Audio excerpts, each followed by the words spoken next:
আমার কল্পনায়, আমার অনুভবে, আমার সমস্ত চিন্তা চেতনায় তুমি। বিশ্বাস করো, এখনও ভীষণ ভালোবাসি তোমাকে। অনেক ভালোবাসি।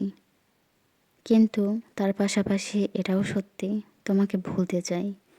প্রতিটি মুহূর্তে আমি এটাই চাই যে তোমাকে যেন খুব তাড়াতাড়ি আমি ভুলে যেতে পারি। কেননা এই বিষয়টি আমার কাছে খুব কষ্ট দেয়, খুব কষ্টদায়ক এটা আমার কাছে। যে যে মানুষটিকে আমি ভালোবাসি সে মানুষটিকে আমি দেখতে পারি না, চাইলেই কথা বলতে পারি না, চাইলেই তার হাতটি ধরে আমি পাশাপাশি চলতে পারি না। এর থেকে কষ্টের আর কি হয়? আর কিছুতেই মনে হয়নি। জীবন চলছে, চালাচ্ছি, তারপরও কখনো না কখনো তো মন খারাপ হয়েই যায়। দিন শেষে যখন জীবন নিয়ে ভাবতে শুরু করি, তখন দেখি জীবনের যেন কোনো মানেই খুঁজে পাই না।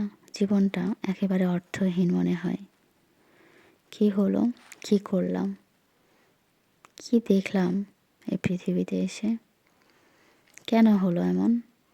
এমনটা হবার তো কথা নয়। কেন এমন সব এলোমেলো হয়ে গেল? মনে হলো যে একটা ঝড় এসে জীবনটা এলোমেলো করে দিয়ে গেল। সেই ঝড়ে ঘরবাড়ি এত এলোমেলো হয়ে গেল যে আর গোছাতেই পারছি না। ঘরের কোনো কিছু আর মেরামতি করতে পারলাম না। সব যেন এলোমেলো হয়ে এখানে সেখানে পড়ে আছে। আচ্ছা, তুমি কি আমার কষ্টে আনন্দ পাও? নিজেকে কি অনেক সুখী সুখী অনুভব করো? তোমার কি ভালো লাগে আমার এই কষ্টের, বা আমি যে কষ্টে আছি এগুলো ভেবে? তোমার কি অনেক নিজেকে সুখী মনে হয়? খুব ইচ্ছা হয় জানতে যা আসলে তোমার মনের ভিতর আমার জন্য কতটা রাগ, অভিমান, কতটা পুষে রেখেছো।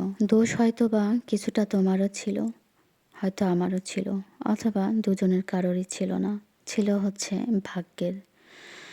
আসলে উপরওয়ালা আমাদের জোড়াটা লিখে রাখেনি, চায়নি আমি তোমার ভাগ্যে থাকি, আমার ভাগ্যে তুমি থাকো। এজন্যই আল্লাহ হয়তো আমাদের ভালোবাসার পূর্ণতাটা এভাবে দিতে চায়নি। এজন্যই আমরা আজ আলাদা। ভাগ্যকে মেনে নিয়েই আমরা চলছি আগামীর দিনগুলো কিভাবে সাজাবো বলে, কিভাবে একটু হলেও ঠিকঠাক করব বলে, একটু হলেও শান্তির ঠিকানা খুঁজে পাবো বলে। এভাবেই আমাদের জীবন চলবে। এভাবেই চলতে চলতে জীবন একদিন শেষ হয়ে যাবে।